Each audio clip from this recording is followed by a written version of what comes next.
Biliyorum deli gibi sevdik, ayrılalım artık diyemezsin ki, diyemezsin ki. Muazzam bir videoya giriş yaptık. Öncelikle merhabalar arkadaşlar. Ne yapacağız? Geçen hafta video atmadım çünkü craft o kadar kötüydü ki eee videoyu çektim. Bilal'e küfür ettim. Daha sonrasında sinirlendim ve video atmadım. Gaming 71 aslında bizim için hiç fena olmayan bir haftaydı. Yaklaşık 175 dolar civarında bir cash aldık. Tabii ki birçoğu streak'ten. Challenger Rare'da 3. hedefi yapmıştık. Bazı bir takım taraflarda da güzel ilerledik. MLS'te özellikle 3 kadro birden 400'ü geçerek 50 doları oradan almıştık. 100 doları da Challenger Rare'dan aldık. Sağdan soldan oradan buradan bir şekilde 175 dolara tamamladık. Gaming 73 ise tam bir hüsran. Gördüğünüz üzere hızlı hızlı geçeceğim. Çünkü hiçbir şey kazanamadık. Yani şurada bu Gavi kardeş biraz iyi puan alsaydı. Yavi Galan yani 40 yapması bize bile yetiyordu. 37-38 bile yetiyor olabilir. En azından 20 dolar indirirdik La Liga Real tarafta ama maalesef başaramadık. Bundesliga'da ucu ucuna bir 20 dolar indirmesi işi yaptık. Sonra puanlar düştü 398'e 2 puan eksildi ama bizim için önemli değil. Alacağımızı aldık. Hatta Div 1'de de çıkmışız. Şöyle bir sürpriz istiyorum ya. Şöyle bir Div 1'lerin birinde yalandan bir podyum işi son haftalara doğru. Ya bunlardan ihtiyacımız var. Sorari'ye çok zaman harcadık. Böyle bir yalan podyum işine gitmemiz lazım. Çok gerçek podyumluk kadrolarımız yok maalesef. Tabii Challenger tarafında belki olabilir ama büyük liglerde zor ama belki yalandan bir şeyler yaparız. Dur bakalım. Jüpiter'de de belki şansımız olabilir. Jüpiter'de belki şansımız olabilir. Jüpiter'de ilk hedefi yapamadık galiba. Aynen. Ee, aslında hiç fena bir deneme değildi bence Jüpiter Rare tarafı. Yaklaşık 300 dolar civarında bir para harcamıştım ki şu an yarı fiyatına düşmüştür ama sezon başında yine bir 200 dolarlık bir fiyatı olur diye düşünüyorum aldığım kartların. Çünkü genelde iyi kartlar. Eski sezona dönüşmüş olsalar bile mesela Zolis kartını sonraki sezon eğer transfer olmazsa 100 dolara yakın bir fiyata satılabilir diye düşünüyorum. E, keza Van Aken, Mekele, McAllister kalecileri, Sherpen yani bu tarz kartlar genelde eski sezonda olsa sonraki sezon hero olarak insanların kullanmak istediği ve eski sezon slotu olarak yeni sezon kadrolarda kullanmak isteyeceği kartlar olduğu için değerleniyor. Zaten son haftalardaki mantık bu şekilde ilerliyor bende. Olabildiğince iyi kartlar alıp sonraki sezon hero olabilecek iyi kartların birçoğunu toplayıp hem ödül kazanmak hem de sonraki sezon başında bir iki tanesini kullanıp birçoğunu satmak yönünde bir fikrim vardı. Son zamanlarda çok fazla zaman harcayamadım bu arada Sorari'ye.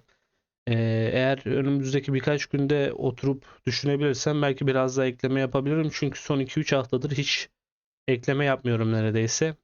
Belki bu aralar bir otururuz, biraz çalışma yaparız. Hollanda tarafında ilk hedefe ulaşmışız ve DNF'le ulaşmışız. Severiz böyle şeyleri. Onun akabinde herhangi bir şey kazanamamışız. Götze muazzam bir topçu ya. Şu herif var ya. Tabii Hollanda Ligi için muazzam bir topçu. Burada MLS'te 4. hedef oynuyorduk geçen hafta. Yok lan geçen hafta mıydı? Aynen. Yanlış haftaya baktım ben o zaman. Geçen hafta MLS'te 4. hedefe oynuyorduk. Bir ekleme yapmıştım. Neydi lan onun adı? Dil eklemesi yaptım. Bu arada iyi kadroyu buraya atmadım. Liderlik tablosu tarafına attım. Şöyle bir bakalım. Aynen. Ya şöyle bir kadro kurdum. Hiç fena da değildi ama DNF yedik. DNF yemeseydik de çok büyük bir şey olmazdı ama belki cash falan kazanırdık. Sağlık olsun diyelim. İyi kadroyu ilk hedefte olduğu için buraya atmak istedim ki DNF yediği için 350'de kaldı. İki kadro ile birlikte ilk hedefi geçmişiz. 340 olan ilk hedefi. Bildiğiniz üzere e, yeni artık bundan sonraki sezon da bu şekilde olacak. İlk hedefi geçtiğinde o ödülü alıyorsun. İkinci, üçüncü, dördüncü, beşinci, beş kadro kurabiliyoruz bildiğiniz üzere. Kaç tane geçersen geç her hedef için ana hedefin yarısı kadar ödülü kazanıyorsun. Bence fena olmayan bir sistem. Sonraki sezonda geçerli olacak. Bu arada sonraki sezonda geçerli olacak demişken şöyle bir hatırlatma yapayım. Sonraki sezon için birkaç gün önce bir canlı yayın yaptılar. Set niteliğinde bir pro oynayacağız. Nasıl olacak? Örnek veriyorum. Benim bir Houston Dynamo kadrom var diyelim. Houston Dynamo maçı başladığı anda kadromu girebileceğim sette olduğu gibi Pro'da da. O kadrom örnek veriyorum geçti mi hedefi sonraki hedefe direkt olarak oynayabileceğim ve beklemem gerekmeyecek canlı olarak sonraki maçın Cincinnati maçı olduğunu düşünelim. Cincinnati maçında da sonraki hedef için oynayacağım. Ee, Bu şekilde neredeyse sete yakın bir pro deneyimi sağlamış olacaklar. Böyle bir sisteme geçeceklerini anlattılar canlı yayında. Öyle olacak gibi gözüküyor. Tabii %100 mü bilmiyorum ama canlı yayında böyle bir açıklama yaptı Sorare ekibi. Ya, bayağı keyifli bir Sorare 27 sezonu olabilir.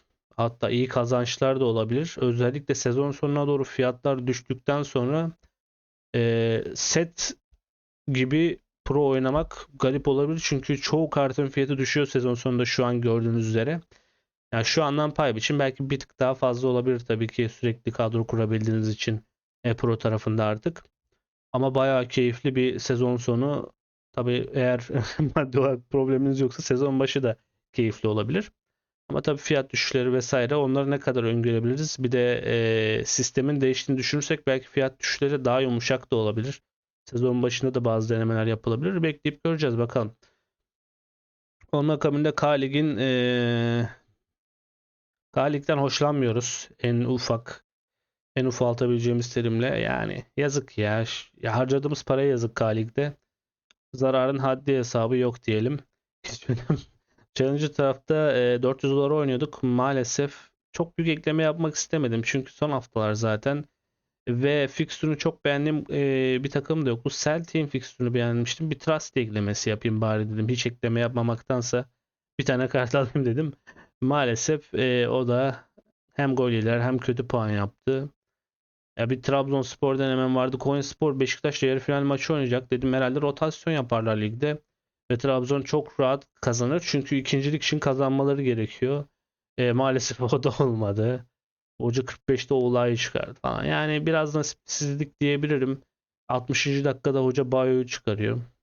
Takımın en skorer ismi Bayo ve yeni hoca geliyor ve 60. dakikada Bayo'yu çıkarıyor. Tamam hiçbir hedef yok Gaziantep'in ama sonraki sezon için denemen lazım. Çünkü sen yeni bir hocasın diye düşündüm. Ama işte bazı şeyleri hesaplayamıyorsun maalesef.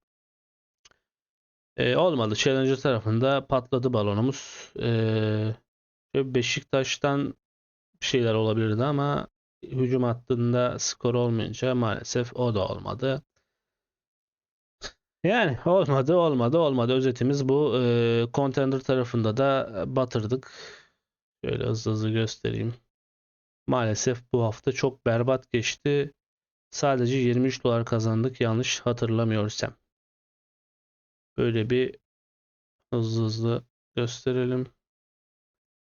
All-Star'da da battık. Ne yapacağız? Şimdi bizim bir 1400 civarında limited essence'imiz var. Bunun büyük çoğunluğu istediğimiz liglerden MLS K-Lig %85'i oluşturuyor. Bu durumda önce bir açacağız. Sonra ödüllerimizi alacağız. Onlarla birlikte umarım buradan iyi bir açılış yaparız. Öncelikle standart açtık. Ucu kullanalım. Rankımız istediğimiz gibi değil. Agustin Anello yedik. Bir topçu çıkardık gibi gözüküyor. Aynen. Herhangi bir bare eder misin Osman'ım? Ne kaçırmışız? %85 olan ihtimali tutturamamışız. Onu gördük. Aldığımız oyuncu da yedek bir Paydelpia topçusu. Amma ve lakin bunu alalım bence. Bizim Paydelpia'da topçularımız var. En azından %2 bonusa ulaşmamız için dursun elimizde. Bu arada kendi kendime şöyle bir söz vermiştim. Artık Essence'leri açmak istemiyordum. Belki sonraki haftalarda bunu yaparım. Bu hafta da açayım dedim. Aslında açmamak lazım. Ama biz ne zaman doğrularını yaptık? Hiçbir zaman. Severiz yanlışları yapmayı. Ver hepsini ya. Bizi uğraştırma.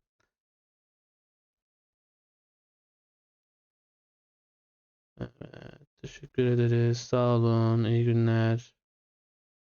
Allah. 3000 limited, 3000 rayarımız varmış. Süper rayarı bir türlü 1K yapamadık ama yapsak da kullanmamak daha sağlıklı gibi. Belki sonraki sezon iyi bir süper rayar açarız. Diğerlerini bulmak zaten kolay. Hop. Standart Liège. Standart Liège. Star hariç bizi paklamaz ya. Ver bakayım. Yok kral.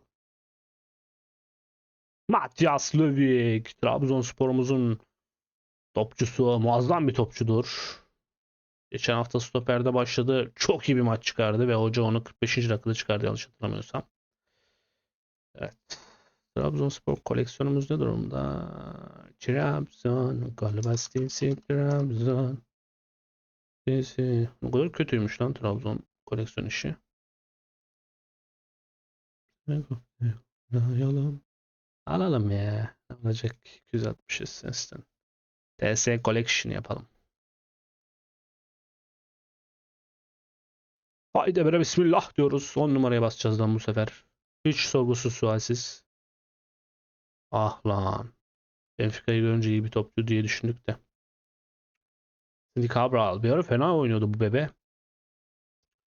Sonra bench'e falan düştü. Anlamadık niye öyle oldu. Bir kere niye bu duruma geldin hocam? Sana değişik bir çocuk. Alalım. Dursun. Zaten 1,5 dolar falan floru. Belki satarız. Evet, last geliyor. Bu sefer de her zaman gibi 7'ye basacağız tabii ki. Tabii ki 7'ye basacağız. Topçuya bak ya. Topçuya bak ne topçu çektik ya. Adam son maçta gol mü atmış bir de? Abo, 2 asist yapmış. Yapıyoruz bu sporu. Muazzam bir topçu daha çektik. Ne yapalım tutalım mı? Zaten Kalik o kadar kötü bir durumda ki belki seni bile kullanırız biliyor musun? Dini yapılar %60'lar, %30'lar öyle lanet biriksin ki. Nefret ediyorum ya senden. Saçları falan da keselim. Berbat durumdayız ya. Evet, geldik zurnacıyla konuşup bizi şikayet ettiği yere. Evet. Şimdi şu şekilde mi ilerleyelim? Buna basalım, öğrenelim gibi mi? Direkt çat çat çat basalım mı? Bunu basıp öğrenirsek 3 tane açamayız. Ama iyi bir kart da kaçırmış olabiliriz. 2 tane açarak bunu öğrenip falan filan. Öğrenelim ya, öğrenelim. Ne var King? Yanlış bir öğrenim oldu bizim için. Hoş olmadı. Kim kaçmış? Kimse kaçmış ve en iyi kart bu muymuş? Johnny senin neren kral ya? Kusura bakma Johnny de. İyi bir adama benziyorsun. Seni yadırgamak istemem Johnny'cim de. Bu ne ya? Şu an sorgulamak istediğim şey şu. 2 dolarlık bir kart. Nasıl Tier 2 olabiliyor? Tier 2 miydi lan bu? Evet. Tier 2. Nasıl Tier 2 olabiliyor? Abi 2 dolar bu adam ya. Utanç duyuyorum ya. Utanç, utanç, utanç.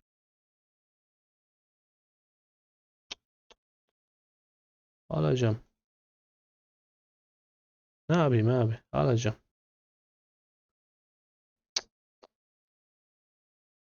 Heh, şimdi ne yapacağız? Şimdi hiçbir şey yapamayacağız biliyor musun? Bilgi açsam da boş. Açayım. Çünkü az önceki Tier 2'yi gördün abi. Yani her şey boş yani. Hiçbir şey açmayacağım biliyor musun? Hiçbir şey açmayacağım. Vuracağım 7'ye abi ne yapayım? Ne diyorsun? Açayım mı ligi? Açmıyorum ya. Vuruyorum 7'ye. Ligi açsaydım ne kaçırdım bakayım. Sana abi kartları hiçbiri. Harbiden craft açılmaz. Ben size söyleyeyim. Açmayın bu craft artık. Yapılacak iş değil craft açmış. Enayi'nin Daniskalı. Şuraya bak. Fena topçu değilmiş. Yani 10 lira da. Aç Minecraft abi. Açacağın en iyi kart bu 5 lira. Şuraya bak. Rezilliğe bak. Bırakın abi sonraki sezona kalsın ya. Sonraki sezonda açtığınız en kötü kart şu karttan pahalı olur bu arada. Yani hiç gerek yok. En iyi kartlardan birini açsan bile 10 dolar 20 dolar yani gerek yok. Ver ne yapalım.